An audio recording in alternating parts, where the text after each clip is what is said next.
জাকাতটা রমজান মাসে দিয়ে দেওয়ার চেষ্টা করবেন।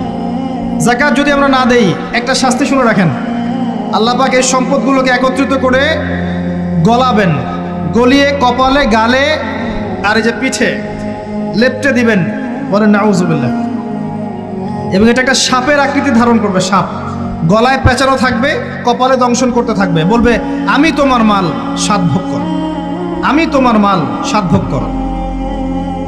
কবর এটা হবে, আমরা চোখে না দেখলেও ওটা সত্য। নবীজি দেখে এসেছে মেরাজের রাতে এগুলা। এরপরে জাকাতের একটা সুবিধা আছে, এটা আমরা বুঝাতে পারি না। জাকাত ইসলামিক ইকোনমিক্সের বেইস। জাকাত ধনীর সম্পদে গরিবের হক।